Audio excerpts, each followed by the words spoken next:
고린도후서 4장 16절에서부터 18절에 있는 말씀, 3절밖에 안 되는 짧은 말씀입니다만 사도 바울이 낙심하지 않는 그 3가지 이유를 잘 설명하고 있는 아주 귀한 본문의 말씀입니다. 그래서 말씀을 의지해서 16절에서 그랬죠. 그러므로 우리가 낙심하지 아니하노니 이렇게 얘기를 하고 있는데, 이 말씀 의지해서 낙심하지 않는 3가지 이유에 대해서 살펴보고 은혜 나도록 하겠습니다. 본문의 말씀 비교적 쉬운 본문의 말씀인데, 그러나 그 깊이를 생각해 보게 되면 결코 우리에게 쉽게 다가오는 그런 말씀은 아니에요.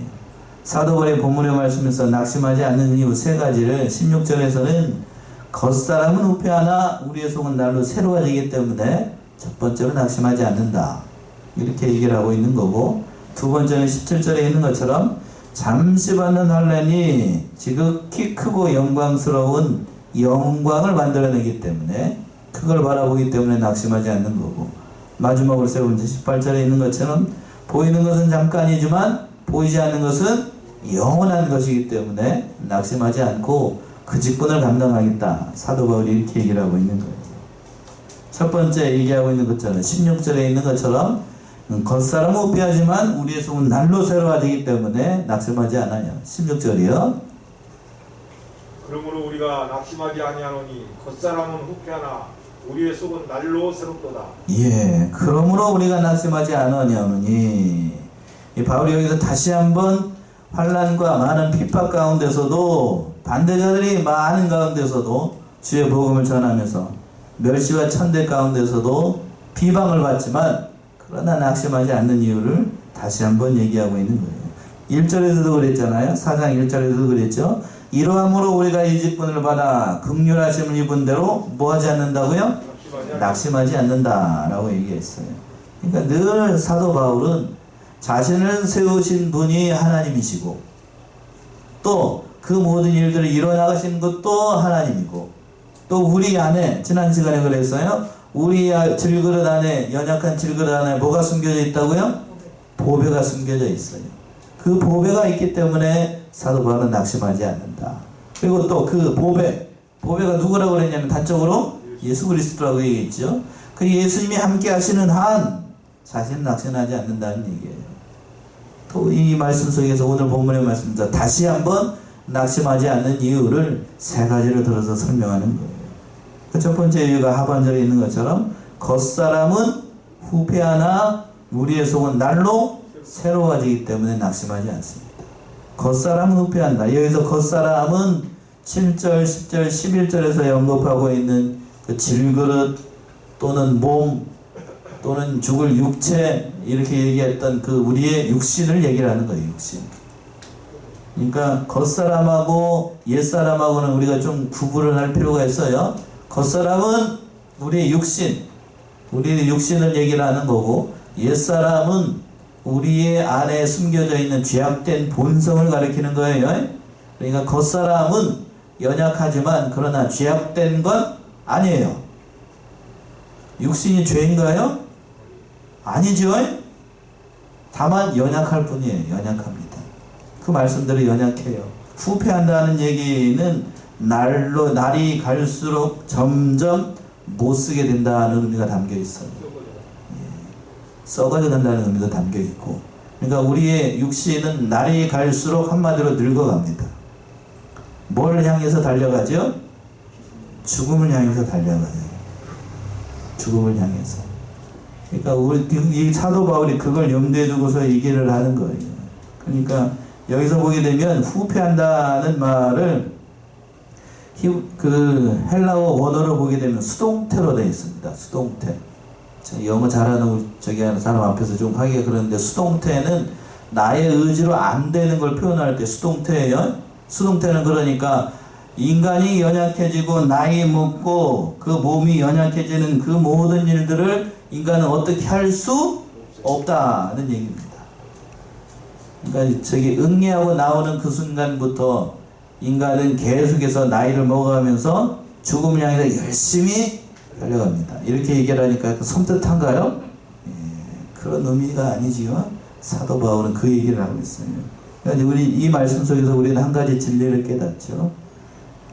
육신을 가지고 있는 모든 사람은 다 나이를 먹게 되고 또 늙게 되고 노쇠해지게 됩니다.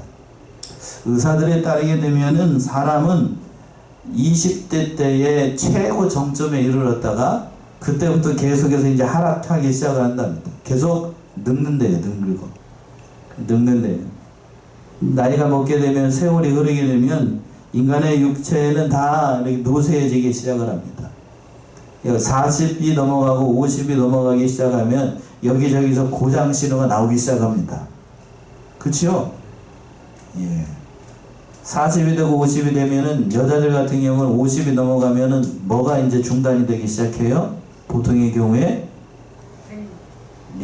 그거요. 생리가 와서 전에는 시집 오기 전에는 그 갱년기가 오기 전에는 순한 양 같았던 그 사랑스러운 여자가 갱년기가 딱 지나게 되면 싸나운 뭐가 돼요?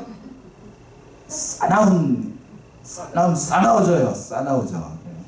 결혼 안 해본 사람은 잘 몰라요. 그때는 어떻게 해야 되는가?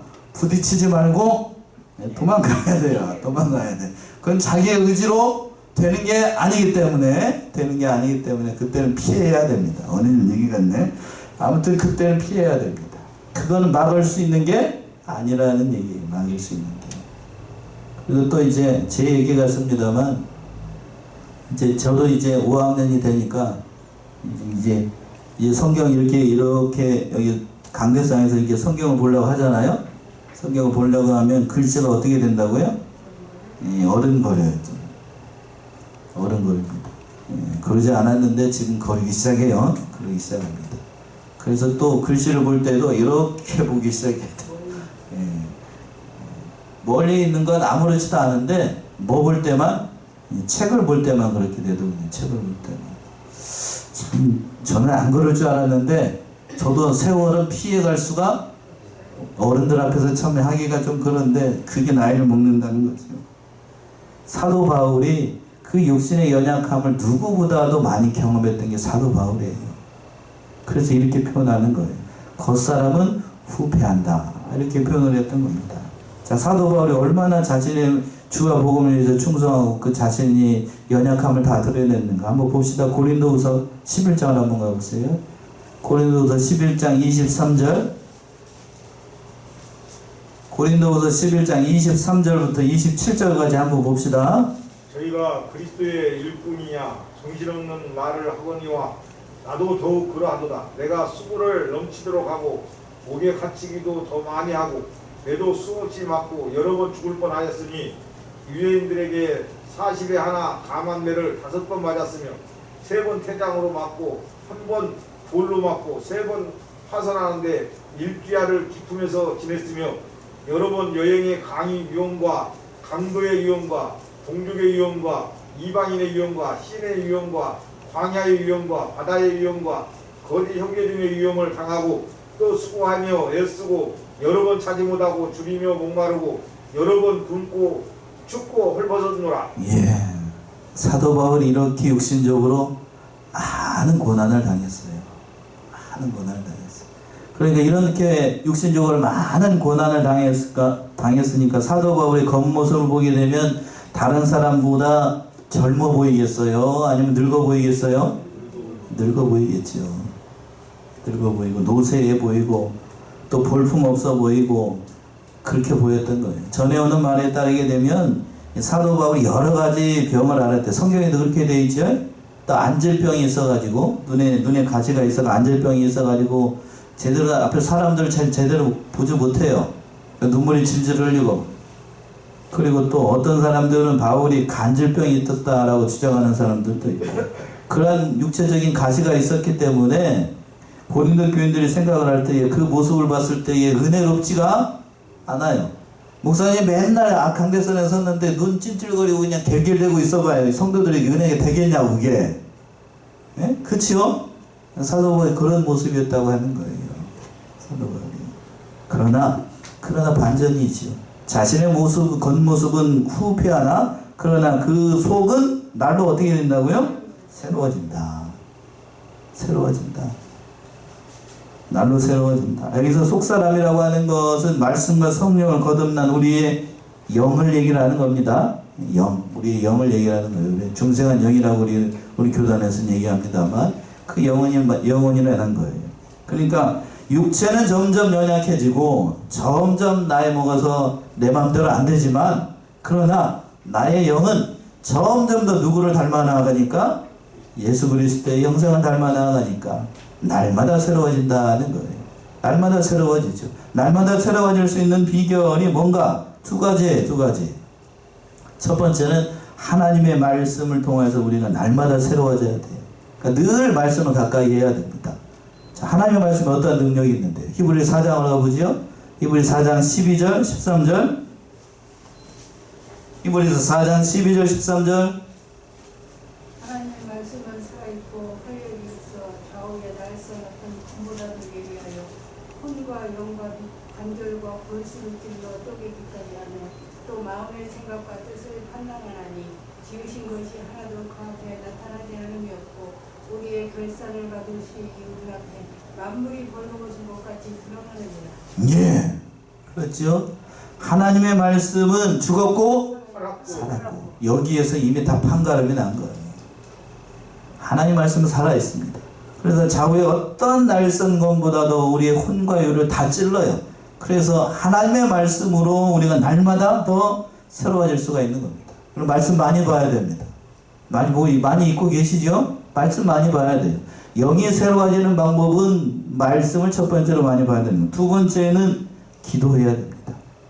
그러겠죠? 말씀과 성령으로 우리의 모든 영이 거듭나는 것처럼 똑같아요. 말씀을 통해서 우리의 영이 날마다 새로워질 수 있는 거고 기도를 통하여서 우리의 영이 늘 하나님을 가까이 함으로 그 모든 일들을 할 수 있는 거예요. 자, 다윗이 이렇게 고백했습니다. 시편 51편으로 가보세요. 시편 51편 10절 12절 51편 10절 다윗이 어떻게 기도했을까요? 51편 10절 하나님이여 내 속에 정한 마음을 창조하시고 내 안에 정직한 영을 새롭게 하소서. 나를 주 앞에서 쫓아내지 마시며 주의 성실을 내게서 거두지 마소서. 주의 구원의 즐거움을 내게 회복시키시고 장원하는 심령을 주사 나를 붙드소서. 예, 이 말씀은 참 우리의 아내를 범하고 다윗이 하나님 앞에 이렇게 기도하는 거예요. 뭐라고 기도하는가? 하나님이여 내 속에 무슨 마음을 창조하시고 정한 마음을 창조하시고 내 안에 정직한 영을 새롭게 하소서. 타는 듯한 그러한 목마름을 하나님을 찾는 거죠. 이렇게 기도했던 거예요. 우리의 영이 새로워지는 거는 두 가지예요. 그러니까 말씀을 통하여서 또 뭘 통하여서? 기도를 통하여서. 이 두 가지를 날마다 하지 않으면 우리의 영이 새로워지지 않아요. 그러니까 우리가 늘 기도하는 생활 또 말씀 보는 생활을 늘 해야 됩니다. 그래서 첫 번째 대지에 그래서 낙심하지 않는다는 얘기를 첫 번째로 얘기하고 있습니다. 두 번째는 17절에 있는 것처럼 환난이 우리를 영원한 영광을 이루도록 하기 때문에 낙심하지 않아요. 17절이요. 우리의 잠시 받는 환난에 경한 것이 지극히 크고 영원한 영광에 중한 것을 우리에게 이루게 함이니. 예. 참 우리의 잠시 받는 환난에 어떠한 것이? 경한 것이. 우리가 이 세상에서 당하는 환난은 잠시 받는 것이다. 여기 동의하시나요? 우리가 환난 가운데 있다. 예수 믿으면서 어려움 당하는 사람들이 많이 있지요? 근데 잠시 받는다. 어느 정도 공감이 돼요. 영원한 하나님의 세계에 우리가 받는 이 세상에서 받는 그 환난이라고 하는 것은 잠깐 받는 거니까 어느 정도 공감이 된다고요. 또 잠시 후면 예수님께서 재림하셔가지고 이 세상을 모두 심판하실 것 때문에 이렇게 어느 정도 이해가 됩니다. 그러나 그 환난이 경한 것이다. 경한 것이다. 여러분들이 당한 그 환난이 경한 것이다. 경하다는 얘기가 뭔 말이죠? 가볍다는 얘기죠. 가볍다. 우리가 주의해야 될 것이 이 환난이 경하다. 사도 바울이 이렇게 얘기를 했다라고 해서 사도 바울이 앞에서 얘기했던 그 수많은 예수를 믿으면서 당했던 그 수많은 환난들이 결코 쉬운 건 아니었습니다. 앞에서 이미 읽어봤잖아요. 고린도후서 11장에서 사도 바울이 당했던 이 고난들 여러분들이 당하라 그러면 여러분 당할 수 있을 것 같아요? 저부터도 못합니다. 가벼운 건가요? 사도 바울이 당했던 고난이 그 가벼운 건가요? 예? 예수 그리스도께서 당하신 고난, 십자가의 고난이 그게 가벼운 건가요? 예? 근데 왜 사도 바울은 여기서 환난이 경한 것이라고 얘기를 했어요? 예? 그 심판과 그리고 또 영원한 세계에 비한다라고 하면 가볍다라는 의미가 담겨 있는 거죠. 그러나 이 세상에서 우리가 당하는 예수 믿기 때문에 당하는 그 환난과 어려움들, 그 고난이라고 하는 건 결코 만만한 게 아닙니다. 오해하면 안 돼요. 목사님들이 설교를 할 때에 이 말씀 가지고 설교할 때 뭐라고 그러냐, 우리가 잠시 받는 환난인 것이 가벼운 것이니까 우리가 예수 믿기 때문에 당하는 그 어려운 것이라고 생각하지 말고 잘 이겨냅시다. 물론 그렇게 얘기할 수 있습니다. 그러나 여러분들이 당하는 십자가와 고난이 결코 쉬운 건 아니에요. 무슨 얘기일까요? 자, 너무 멀리 가지 말고 집안에 속썩이는 남편이 있습니다. 예? 믿음 생활 잘하지 않고 속썩이는 남편이 있어요. 날마다 그 왼수를 봐야 됩니다. 그게 쉬운가요? 집에서 속썩이는 남편이 계신 분 그거 날마다 봐야 돼요. 그 쉬운 일인가요? 쉬운 일인가 보다. 아무도 동의를 안 하시네? 예. 그 반대로 자기 잔소리하고 이제 날마다 그냥 돈 못 벌어 온다고 구박하는 아내를 날마다 반대로 봐야 되는 그 남편의 심정도 그게 쉬울까요? 쉬워요? 예. 쉬우면 감사한 일이고 감사한 일이고. 자, 제가 얼마 전에 이렇게 인터넷을 보다가 광고를 하나 봤어요. 무슨 광고냐면 어떤 젊은 아가씨가 아마 저긴 것 같아요.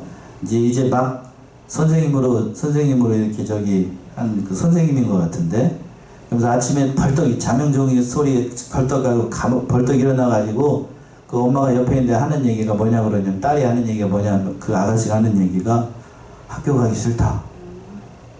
학교 가기 싫다. 그래. 아침에 일어나가지고, 그러니까 그 옆에 있던 엄마가 뭐라고 그러냐면, 네가 선생인데? 그렇게 얘기를 하는 거예요. 그러면서 자기가 학교에서 했었던 어린 애들 막 데리고 치닥거리는 거 뒤로 딱 지나가요. 그러고 난 다음에 제 아이가 그 아가씨가 퇴근하고 나니까 그 엄마가 그 압력밥솥에다 밥하면서 딱 하는 얘기가 있습니다. 엄마가 뭐라고 그랬게요? 밥하기 싫다. 엄마인데?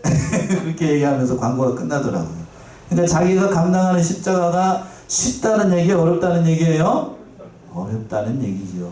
어렵다는 얘기예요. 왜? 선생이 어디 가기 싫을 만큼 학교 가기 싫고, 엄마가 뭐 하기 싫어요? 밥하기 싫어요. 밥하기 싫어. 그 십자가라고 하는 게 그렇게 만만한 게 아니에요. 세상 얘기 같습니다만 오늘날 저와 여러분들에게 주어져 있는 십자가라고 하는 것이 결코 만만한 게 아니에요. 사도 바울 한번 보세요. 주와 복음을 위해서 충성했다라고 했지만 그 삶을 보게 되면 다른 사람들은 그렇게 하라고 그러면 못해요. 오늘날 목사들 그렇게 어려움 당하면서 복음 전하라고 하면 다 떠납니다. 실제로 사도 바울의 디모데후서 4장에서 보게 되면 다 떠나고 누구만 남아요? 누가만 남잖아요. 그러니까 고난이라고 하는 것이 그렇게 만만한 게 아닙니다. 죽는 그 순간까지, 주님으로부터 부름받은 그 순간부터 마지막 죽는 그 순간까지 사도 바울은 고난을 받았습니다. 그리고 마지막에는 참 비참하게 죽어요. 네로 앞에서 예수 그리스도를 증거하다가 목베임을 당해서 순교한 것이 바로 사도 바울이었어요. 마지막에도 그렇게 혼자서 외롭게 쓸쓸하게 죽어갔던 것이 사도 바울이에요. 그러나 사도 바울은 그 모든 것들이 자기를 이루고 큰 영광이 이루어졌다는 것을 깨달았기 때문에 그 17절 돌아보세요. 17절 보시면 뭐라고 얘기를 하고 있습니까? 17절 다시 한번 읽어보시겠습니까? 우리의 잠시 받는 환난에 경한 것이 지극히 크고 영원한 영광에 중한 것을 우리에게 이루게 함이니, 지극히 크고 영원한 영광에 중한 것을 우리에게 이루려 합니다. 예수를 위해서 당하는 그 환난과 어려움들과 고난들이 영원한 영광을 이루는 것이기 때문에 사도 바울은 낙심하지 않고 주와 복음에 대해서 충성할 수 있었던 겁니다. 이걸 바라봤던 거예요. 이걸 바라봤던 거. 그러니까 오늘 하루도 어땠어요, 여러분? 이 세상 살아갈 동안에 결코 쉽지 않잖아요. 남의 돈에서 돈 버는 것도 쉽지 않은 일이고, 또 우리 이 시간 앉아가지고 하나님 말씀 듣는다는 것도, 이 자리에 앉아 있는다는 것도 대단한 열심을 내야 됩니다. 특히 수요일 저녁 시간에 이렇게 교회 시간에 여기 오려고 그러면, 저도 평진도 생활을 해봐서 압니다만, 직장 다니시는 분들 이 시간 맞춰서 오려고 그러면 아침부터 서둘러야 돼요. 아침부터. 그렇죠. 대충 마음 먹어가지고 수요 예배 오기가 쉽지 않습니다. 쉽지 않아요. 아차 싶으면 그냥 지나가요. 주일 같지 않습니다. 주일 같지 않아요. 그러니까 수요 예배 나온다는 것은 대단한 믿음이 있어야 돼요. 그런 것들도 어려운 일인데, 그런데 주와 복음에서 충성하는 것이 얼마나 더 어려운 일이겠는가. 그래서 사도 베드로는 이렇게 얘기를 합니다. 사도 베드로는 5장 10절, 베드로전서 5장 10절 이렇게 얘기하고 있죠. 베드로전서 5장 10절.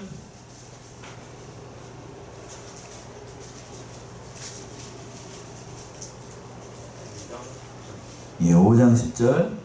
모든 은혜의 하나님 곧 그리스도 안에서 너희를 부르사 자기의 영원한 영광에 들어가게 하신 이가 잠깐 고난을 받은 너희를 친히 온전케 하시며 굳게 하시며 강하게 하시며 혀를 견고케 하시리라.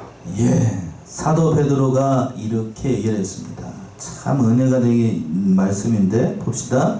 모든 은혜의 하나님 곧 그리스도 안에서 너희를 부르사 자기 영원한 영광에 들어가게 하신 이가 잠깐 뭘 받는다고요? 고난을 받은 잠깐 고난을 받은 너희를 친히 온전케 하시며 굳게 하시며 강하게 하시며 털을 견고케 하시리라. 그러니까 이 세상에서 우리가 받는 고난은 어떻게 받는 고난이라고요? 잠깐 받는 고난이에요. 잠깐. 그러니까 이 세상에서 어려움 당할 때마다 우리는 잠깐이다. 영원한 영광의 세계가 있다. 사도 바울은 그걸 바라봤던 겁니다. 그걸 바라보니까 자기가 주와 복음에 의해서 충성하고 여러 가지로 고난당하고 어려움 당하고 또 낙심되는 말을 하고 여러 가지로 중상모략하고 하는 그 모든 어려운 십자가들을 능히 감당할 수가 있었던 거예요. 그러니까 우리가 이 세상에서 당하는 환난 때문에 믿음 팔지 말고, 또 그것 때문에 좌절하거나 낙심하지 말고 그 영광의 세계를 바라본다라고 하면 능히 그 고난 때문에, 그 십자가 때문에 어려움 당하지 않아요. 물론 우리에게 당하고 있는 그 환난과 어려움들, 십자가들이 그 우리에게 눈물 나게 만들고 낙심 나게 만들고 또 때로는 화나게도 만들고, 화만 납니까? 날마다 일어나는 그 어려움들, 세상 가운데 당하는 그 모든 어려움들 화만 납니까? 그 중에서는 욕하는 사람도 있을 거예요. 또 나가야 되냐? 그러면서 누구처럼요? 그 광고에 그 아가씨처럼 가기 싫다. 그러면서 또 엄마처럼 누구요? 밥하기 싫다. 또 집에 가게 되면 저기 말 안 듣는 남편과 말 안 듣는 자식 새끼들 보면서 저걸 한 대 쥐어 박아버려? 어떻게? 이런 생각이 들 때가 많아요. 그러나 그 모든 어려움들을 이겨나가게 되면 하나님께서 잘했다 칭찬하시고 영원한 상급으로 갚아주시네요. 그 말씀이 3절에 있죠. 마지막 18절에 있잖아요. 세 번째 되지. 18절 한번 보세요. 18절. 우리의 돌아보는 것은 보이는 것이 아니요 보이지 않는 것이니 보이는 것은 잠깐이요 보이지 않는 것은 영원함이니라. 예, 제가 말씀 준비하면서 18절에서 많은 은혜를 받았습니다. 우리 다시 한번 합독할까요? 18절 시작. 우리의 돌아보는 것은 보이는 것이 아니요 보이지 않는 것이니 보이는 것은 잠깐이요 보이지 않는 것은 영원함이로다. 우리의 돌아보는 것은 보이는 것이 아니요 보이지 않는 것이다. 눈에만 보이는 이 세계만 바라보는 사람들에게는 예수 믿으면서 당하는 환난과 어려움들을 보게 되면 정신 나갔다고 생각하죠. 그렇죠? 정신 나갔다. 그들 입장에서 봤을 때에 예수 믿으면서 당하는 그 어려움들, 그런 사람들 보게 되면 저 정신 나간 사람들, 미친 사람들이라고 얘기합니다. 실제로 그랬어요. 실제로 실제로 1세기 때에 그 예수 믿는 사람들 보게 되면 그리스도인이라고 얘기했거든요. 그리스도인이라는 얘기는 긍정적인 의미가 아니고 부정적인 의미라고 제가 몇 번 말씀드렸죠. 저 예수쟁이들, 그런 의미의 예수쟁이들. 저 예수쟁이들 조롱조롱하는 말이에요. 조롱조롱. 그냥 그 어려움들과 고난을 당하면서도 그 모든 일들을 잘 감당을 할 수 있던 거예요. 이 보이는 이 현실만 바라본 것이 아니고 뭘 바라봤기 때문에요? 보이지 않는 세계를 바라봤기 때문에. 왜? 이 세상은 어떠한 세상이기 때문에. 사도 요한은 이렇게 얘기했습니다. 요한일서로 한번 가봅시다. 요한일서 2장 15, 17.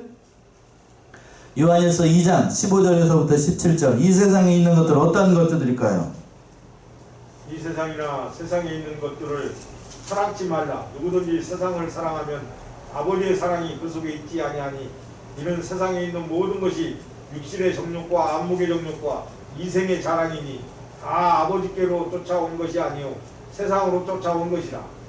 이 세상도 그 정욕도 지나가되 오직 하나님의 뜻을 행하는 이는 영원히 거하느니라. 예, 사도 요한의 참 귀한 말씀인데, 이 세상이나 이 세상에 있는 것들을 뭐 하지 말라고요? 사랑치 말라.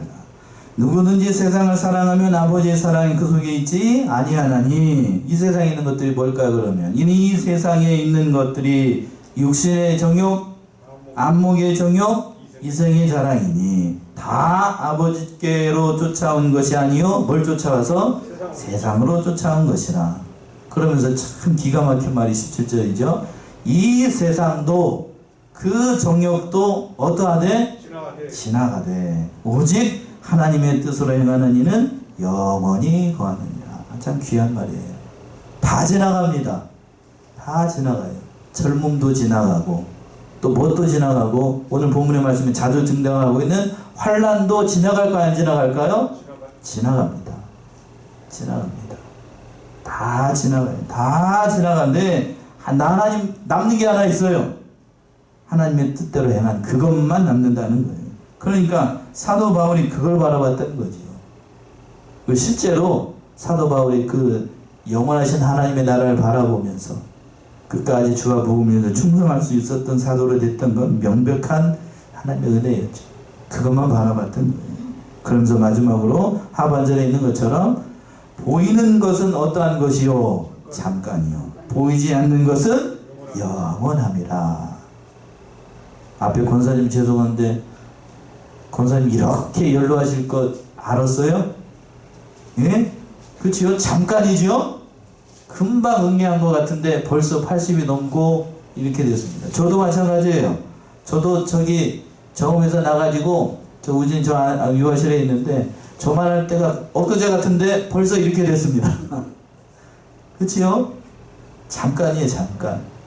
참 많은 거 보면 질린 것 같아요. 보이는 것은 잠깐이요 보이지 않는 것은 영원하다. 사도 바울이 그걸 바라봤던 거예요. 그러니까 그 믿음대로 산다라고 하면, 이 믿음대로 산다라고 하면 이 세상 바라보면서 낙심할 이유가 하나도 없어요. 그래서 히브리서 보게 되면 모세가 이러한 것을 바라보고 주와 복음 위해서 충성했던 겁니다. 마지막 한 군데만 찾아보고 말씀 마칠까요? 히브리서 11장 24절에서부터 26절.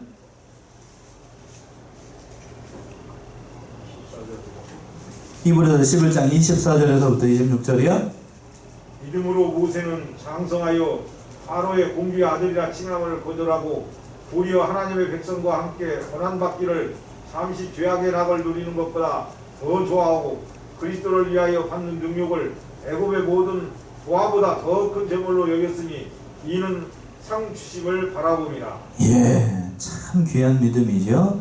믿음으로 모세는 장성하여 바로의 공주의 아들이라 칭함을 거절하고 도리어 하나님의 백성과 함께 뭐 받기를요? 예, 고난 받기를 잠시 죄악의 낙을 누리는 것보다 더 좋아해요. 고난을 더 좋아했다는 얘기죠. 그리고 또 26절. 왜 그렇게 했을까? 그리스도를 위하여 받는 능욕을 애굽의 모든 보화보다 더 큰 재물로 여겼으니 이는 뭘 바라봤어요? 상 주시면 바라겠습니다. 아멘이신가요? 예, 우리도 이렇게 살아야죠. 이 세상 것 지나갑니다. 참 귀한 것 같아요. 오늘 말씀. 석절밖에 안 되는 짧은 말씀입니다만 이 세상은 다 지나갑니다. 젊음도 지나가고 고난도 지나가고 그 모든 것들 다 지나갑니다. 우리가 하나님 앞에 쓸 때를 봐야 돼요. 하나님 앞에 쓸 때에 너 뭐하다 왔냐? 그 물음 앞에 여러분 뭐라고 답하시겠어요? 그 물음 앞에 쓰게 됩니다. 누구나 다. 저도 그렇고요. 여러분들도 그렇고 다 그 앞에 쓰게 됩니다. 그때 뭔가가 다 드러나요. 사도 바울은 그 믿음 드러나겠고 사도 요한도 그렇고 사도 베드로도 다 믿음이 드러날 것인데 여러분들도 하나님 앞에 쓸 때에 그 하나님이 나타나야 됩니다. 믿음이 나타나고 그러한 신실한 하나님의 사람들이 다 하나 되시고 장차 하나님의 나라에서 부끄럽지 않은 신앙의 사람들을 살아가시는 저와 여러분들이 다 되시기 바랍니다. 기도하겠습니다.